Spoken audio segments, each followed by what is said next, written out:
Face à Face politique. C'est donc l'heure de votre face-à-face politique comme chaque jeudi en compagnie d'une personnalité politique. Ce jeudi, Simone Susskind est avec nous en studio. Bonjour Simone, merci d'être avec nous. Bonjour Tariq. Alors, vous connaissez le principe du face-à-face politique. On revient sur l'actualité politique du moment, votre actualité politique à vous. Mais commençons, si vous le voulez bien, par un mot à propos de la mort tragique de Mireille Knoll en France, un drame qui vous a particulièrement touché, Simone Susskind. Ben, écoutez, moi je suis, c'est une tragédie, une vieille grand-mère qui a survécu à la Shoah et qui se fait massacrer par deux jeunes dont l'un était son voisin très proche et dont il semble que c'était vraiment un meurtre antisémite. C'est dramatique, quoi. Et donc ça ne peut pas ne pas... Ça touche tout le monde, je pense. D'ailleurs, toute la France s'est levée par rapport à ça. Et je pense que ça sensibilise... Vous savez, il y a eu ce meurtre une année plus tôt de cette autre vieille dame, Madame Halimi, qui avait été défenestrée. Et donc, je trouve que c'est tragique, quoi. Et je dis qu'il faut combattre l'antisémitisme. Il faut continuer à le combattre. On pensait qu'il n'y en aurait plus après la Shoah. Et bon, il est là, quoi.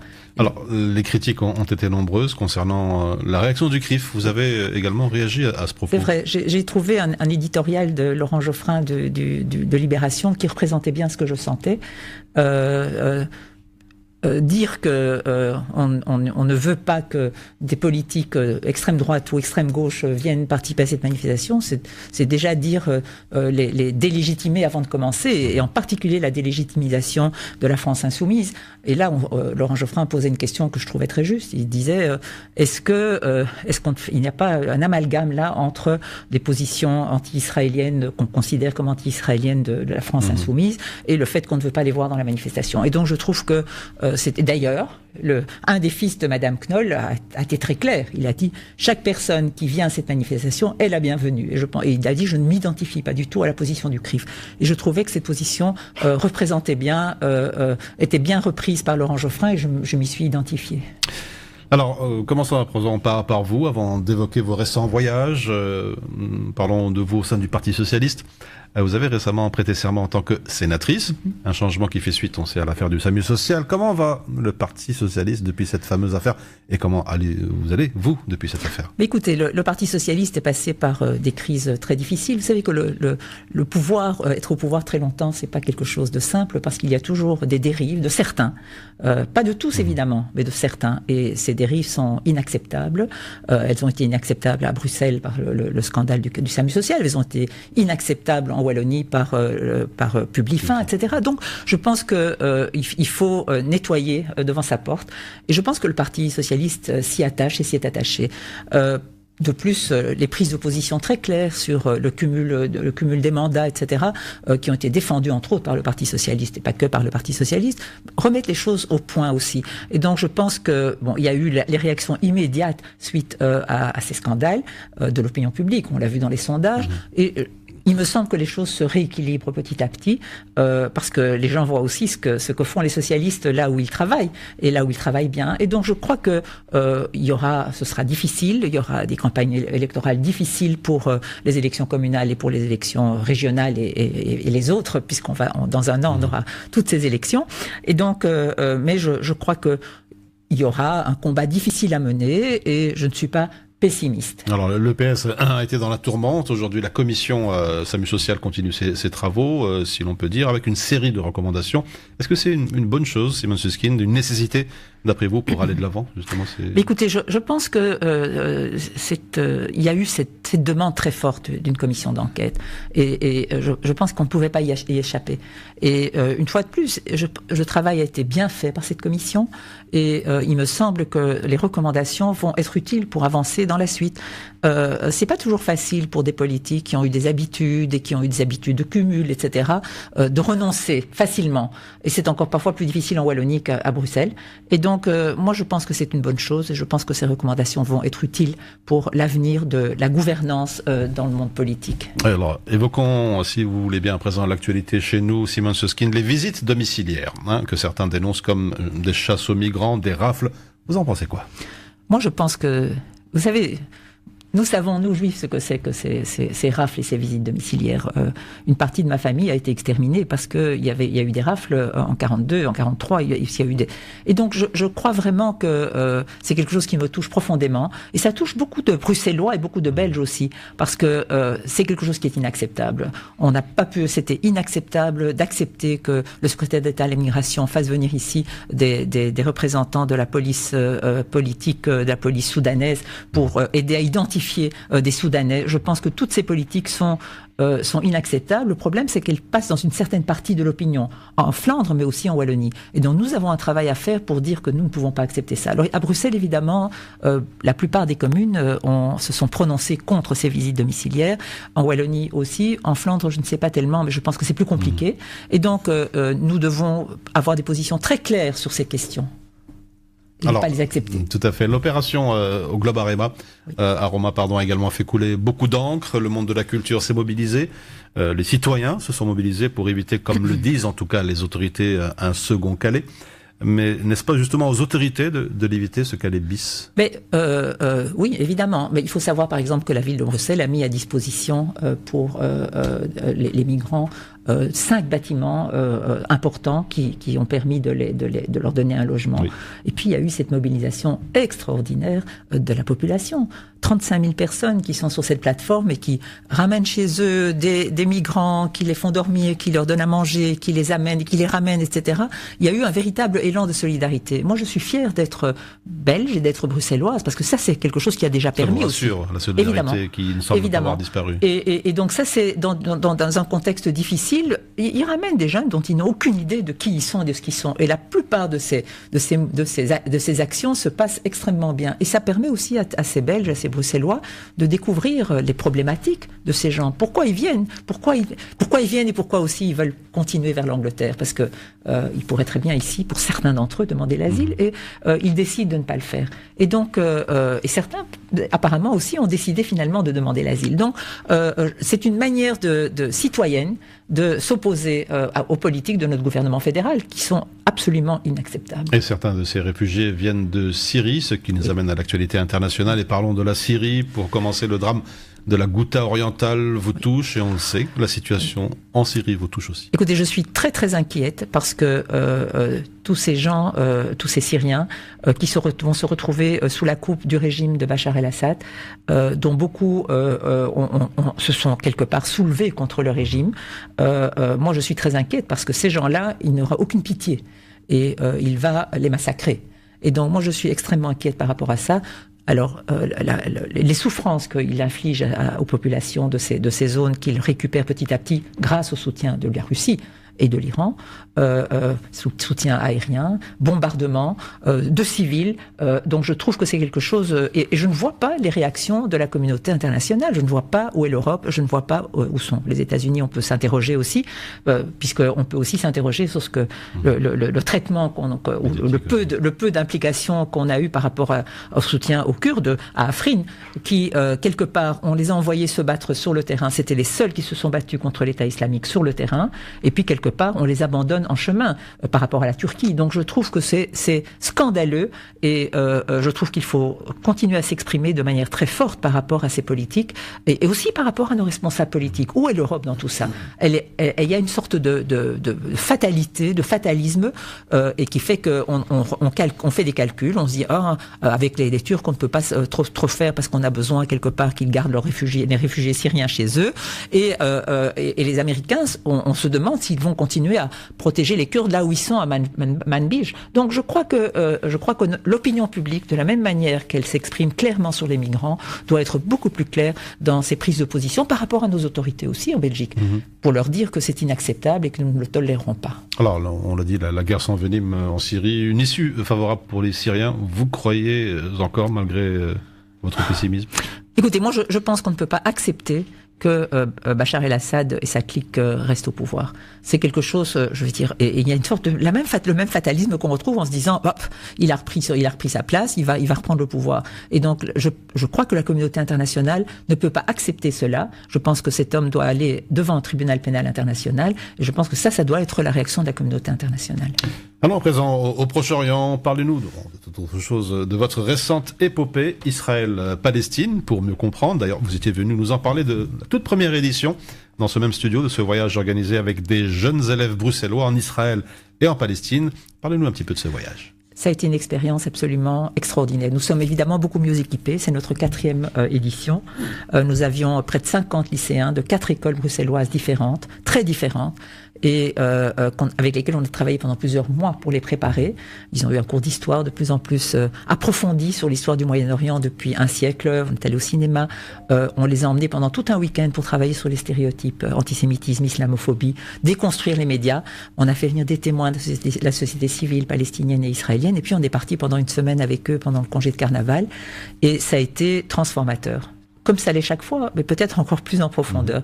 Parce que, écoutez, les emmener d'une part à Hébron avec Breaking the Silence, ou voir la question de la colonisation autour de Jérusalem, et puis le lendemain aller au musée de la Shoah, c'est décoiffant.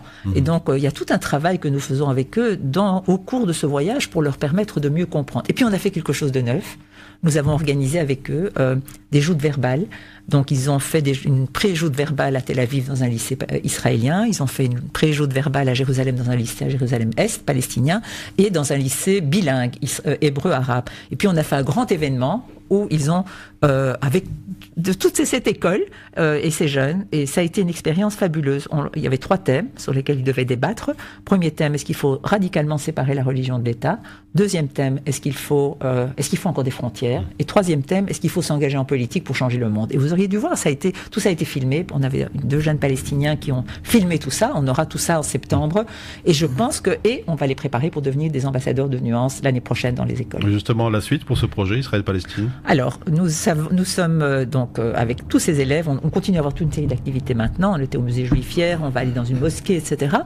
Et en septembre, ils auront tout un week-end de formation pour les former à prise de parole en public, témoigner, etc. Et puis avec les 2 films qu'on a réalisés, ils vont circuler dans les écoles et dans les maisons de jeunes.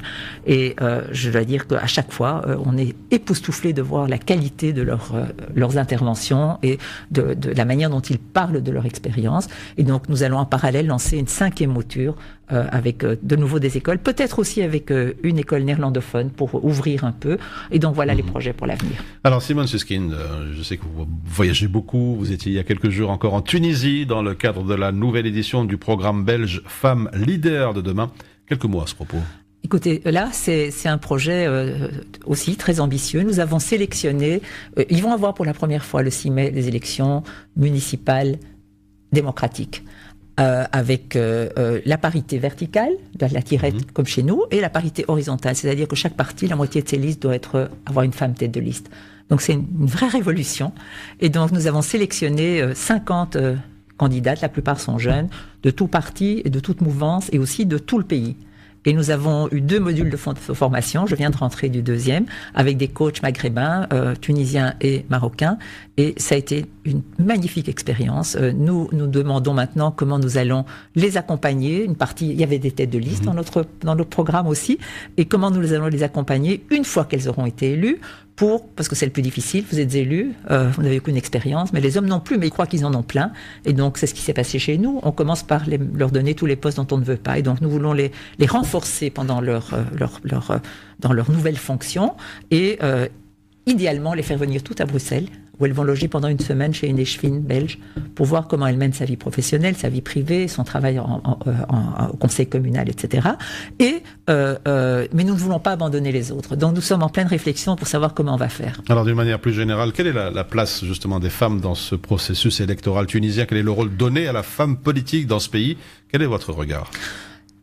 Je pense que si il n'y avait pas une société civile extrêmement vivante, extrêmement active, je pense que s'il n'y avait pas eu Bourguiba à l'époque, je pense que ça n'aurait pas été possible. Mais nous avons tous et toutes été, et Cécile Jodogne les a rencontrés parce qu'elle était en mission, avec une mission économique en Tunisie, et elle a été... pour nous, c'était un rôle modèle, évidemment. Elle a parlé de son expérience comme femme politique. Et aussi, je lui avais demandé de parler de la mission économique. Nous avons été époustouflé de voir la qualité des interventions, la qualité des demandes et des questions qui lui ont été posées. Donc, moi, je pense que la Tunisie est un modèle. Vous savez qu'ils ont voté en Tunisie avec Enarda en majorité au Parlement. Ils ont voté récemment qu'une femme tunisienne musulmane peut épouser un non-musulman sans qu'il se convertisse. Donc, c'est révolutionnaire. Et donc, moi, je pense que la Tunisie va probablement, avec toutes les difficultés auxquelles elle est confrontée, avancer vers la démocratie et que la Tunisie sera un modèle pour le reste du monde arabe. Alors, pourquoi la Tunisie, Simone Susskind? On sait que vous êtes attaché à ce pays et ça ne date pas de la révolution du jasmin. Non, ça date de bien avant. J'ai accompagné tout le processus de lutte contre le régime de Ben Ali en Tunisie. Et pourquoi la Tunisie? Il y a quelques raisons évidentes. D'abord, c'est un petit pays. C'est un pays avec à peu près la même population que la Belgique. C'est un pays qui n'a pas du pétrole. Donc c'est un pays qui a une société civile extrêmement active et engagée. Et donc pour nous c'était évident qu'on allait travailler en Tunisie de manière beaucoup plus intensive, même si on a fait des choses au Maroc et en Algérie aussi. Et alors le lien entre la Tunisie et la Belgique, l'ambassadeur de France qui est venu à l'ouverture de notre première session de formation me l'a dit d'ailleurs très clairement. Il m'a dit, vous savez, un projet comme ça, la France n'aurait jamais pu le faire parce qu'on nous aurait tout de suite accusé d'ingérence. Alors que vous, Belges, vous pouvez vous le permettre. On parle français, on a une culture très proche, etc. Mais on n'est pas les anciens colonisateurs. Donc c'est un grand avantage. Toute autre chose à présent, revenons chez nous, ici, à Bruxelles. Une question plus générale que je pose à tous nos invités. Si on devait mettre une cote de 0 à 10 pour notre capitale, 0 étant la note la plus mauvaise et la 10 parfaite par excellence. Pour la gestion de la capitale, je dirais 6. Alors justement, par rapport à mes précédents invités, c'est relativement une bonne note. Et quels sont selon vous, malgré ce 6, les principaux chantiers de la capitale? Moi, je regarde... Surtout, je suis pas une experte je sais qu'on a beaucoup de problèmes avec les routes, les chantiers, etc. Mobilité. Donc tout ça. Mais c'est pas les thèmes dont je m'occupe. Moi, je dis comment est-ce qu'on construit un Bruxelles où on peut vivre ensemble. Et je crois que là, on progresse. Il y a eu un électrochoc avec les attentats, et je pense que là, il y a une prise de conscience que Bruxelles, qui est une petite capitale européenne, une petite ville-monde, mais avec 180 communautés différentes, où on parle 120 langues différentes, avec une jeunesse, avec beaucoup de problèmes, de chômage, etc. Et moi, je me rends compte, par exemple, quand je suis allée rencontrer les jeunes de Molenbeek, que vous connaissez, je dis que là, et qui sont soutenus d'ailleurs, au niveau des pouvoirs publics et tout ça, je pense, moi, qu'on peut avoir de l'espoir pour l'avenir. Et y compris le projet que nous menons avec les jeunes ici, parce que comme je dis à nos jeunes, vous allez en Israël-Palestine, on va pas pour faire la paix, on va en se confrontant à un conflit qui vous touche de très près, pour rentrer ensemble avec des jeunes de milieux très très différents et construire le Bruxelles de demain. Et c'est vraiment ce sentiment que j'ai. Et là, je pense que c'est positif. Un mot à présent des prochaines élections communales, question incontournable, le 14 octobre. Est-ce que vous comptez vous présenter ou plutôt pour 2019 pour vous ? Idéalement, je voudrais me représenter pour 2019 parce que je suis très très heureuse de siéger au Parlement bruxellois pour y faire ce que j'y fais. Je suis pas une grande législateur, mais je pense que quelque part, je suis un peu atypique et j'amène le monde extérieur au Parlement. Et je pense que ça, c'est quelque chose de spécifique. Mais si on me le demande, je suis sur Bruxelles-Ville, peut-être que je me présenterai, même si je n'ai absolument aucune ambition au niveau communal. Avant de quitter, une dernière question, le mot de la fin. Si vous avez un message à faire passer à toutes les Bruxelloises et tous les Bruxellois qui nous entendent, vous avez parlé de la richesse et la diversité qui fait de Bruxelles l'une des plus belles. Eh bien, je dirais, travaillons encore plus, tous ensemble, avec nos jeunes, parce que c'est la jeune génération qui va construire l'avenir, pour en faire de véritables citoyens, des citoyens bruxellois, des citoyens belges et des citoyens européens. Voilà, c'était la conclusion de Simone Susskind. Merci encore une fois d'avoir accepté notre invitation. Merci Tariq. Et c'est ainsi que l'on referme ce face-à-face politique. Un excellent appétit si vous êtes à table.